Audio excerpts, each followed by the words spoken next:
Bonjour à vous, bienvenue sur cette chaîne qui parle de psychologie des organisations. Je m'appelle Mathieu Poirot, je suis un expert dans ce domaine depuis un peu plus de 20 ans. Aujourd'hui, nous allons aborder un sujet qui touche de plus en plus de personnes dans notre société, la quête de sens et de réassurance existentielle que l'on met dans notre engagement avec les organisations. Alors, il faut le dire, moi-même j'ai écrit sur ce sujet, dans un monde hyper moderne où chacun doit se singulariser pour avoir le sentiment d'exister, avec une fragmentation des identités et du soi de plus en plus complexe, beaucoup peuvent ressentir un sentiment de manque d'identité, voire d'insignifiance sociale ou d'insertion, et cherchent à se réassurer quelque part dans leur engagement avec une organisation. C'est un peu le nouveau contrat psychologique aujourd'hui. Je m'engage de manière généreuse et en retour, j'ai une place dans l'organisation, une trajectoire, une contribution, une reconnaissance qui me réassure au niveau existentiel. Alors cette quête de réassurance, elle peut être très mise à mal aujourd'hui, elle se heurte parce qu'il y a aussi en parallèle un énorme phénomène de standardisation croissante du travail qui a été bien étudié en France par tout un tas d'observateurs, que ce soit en sociologie, en économie ou en psychologie, et qui est général dans le monde. On est même mis en rivalité aujourd'hui de plus en plus dans le travail avec la robotisation et voire même l'intelligence artificielle. Alors, ça pose plusieurs questions, mais déjà, la première chose qu'on peut observer dans les entreprises, c'est qu'il y a un déni de ce besoin de réassurance existentielle qu'on trouve au travail, notamment de la part des comités de direction, voire même des RH, qui sont plutôt les spécialistes de l'humain au travail. Pourquoi? Parce que déjà, naturellement, on n'aime pas aborder ces questions dans les organisations. On tend à essayer de les mettre à distance, ces grandes angoisses existentielles, la peur de la mort, la peur du non-sens, la peur de la liberté, le fait qu'on est dans une solitude fondamentale. Bon, on n'a pas envie de se rappeler tout ça régulièrement, donc on va soit être dans l'action, soit être dans le déni de nos propres ressentis, de notre propre vécu. Et les comités de direction font la même chose.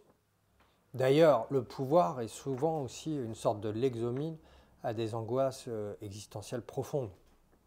Donc, il y a une confusion qui est faite dans les équipes de direction entre ce contrat psychologique de réassurance existentielle, et le contrat RH, le contrat de travail.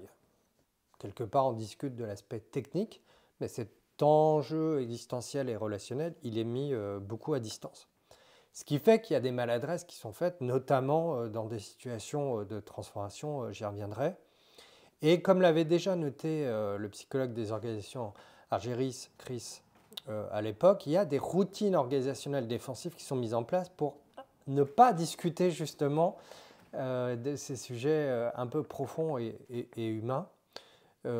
Quelque part, on observe beaucoup de comités de direction et de dirigeants qui sont plutôt des agents du non-changement et qui, quand ils vont vouloir parler de changement, de transformation, vont embaucher des consultants qui sont eux-mêmes dans une position un petit peu d'agent du non-changement. C'est-à-dire, on discute de choses superficielles qui ne remettent pas en cause le système, et tout l'aspect un peu profond, on va avoir du mal à l'aborder. Donc, quelque part, ces routines permettent de rendre indiscutable ce qui a besoin d'être échangé dans les organisations. Ce qu'on appelle des routines défensives organisationnelles.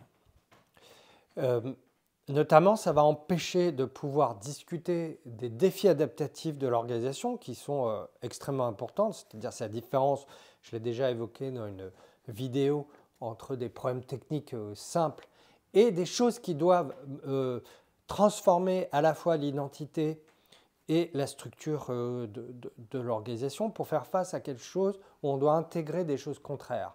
des dimensions contraires, à la fois faire du durable, à la fois faire de plus en plus de la production pas chère. Voilà, des choses qui peuvent paraître contradictoires, mais qu'on a besoin d'intégrer. Ça, c'est des défis adaptatifs. Et souvent, ça titille l'identité profonde de l'organisation qui va devoir se remettre en question, y compris sur son contrat psychologique. Alors, dans les périodes où on vit des défis adaptatifs qui sont ni conscientisés ni accompagnés par l'équipe de direction, autant vous dire qu'on peut avoir des forts problèmes de réassurance existentielle. Ça renvoie toutes ces angoisses et souvent ce qu'on observe, c'est qu'il y a des dynamiques de groupe très négatives, très destructrices qui se mettent en place parce qu'on ne va plus chercher des solutions, notamment par rapport à tout ça, mais plutôt des responsables. Pourquoi? Parce que ça permet d'évacuer ces angoisses profondes et les frustrations et blessures que ça peut entraîner sur des coupables. La logique du bouc émissaire à celle-ci, hein, ça sert à pouvoir faire payer quelque chose et à se rassurer sur le fait qu'on a un peu son destin en main. Donc on peut rentrer dans une organisation où l'équipe de direction ne prend pas en compte le besoin de dialoguer autour de qui on a été, qu'est-ce qu'on est en train de vivre, qu'est-ce qu'on a envie de faire pour la suite. Qu'est-ce que ça vient chatouiller sur quelque part ce contrat psychologique? On peut rentrer dans des routines défensives qui vont créer des cercles vicieux où il y a des batailles internes, de la destructivité. Et ça empêche quelque part de mettre l'énergie sur les clients, sur les projets, sur le besoin de transformation. On a une grosse crise aujourd'hui dans les entreprises sur le désengagement. C'est des choses qu'on entend partout, y compris dans des pays où le travail est très important. Donc on voit bien qu'une des difficultés, c'est qu'on a des organisations qui ne savent plus répondre aujourd'hui à ce besoin d'un contrat psychologique de réassurance existentielle. On ne l'aborde même pas.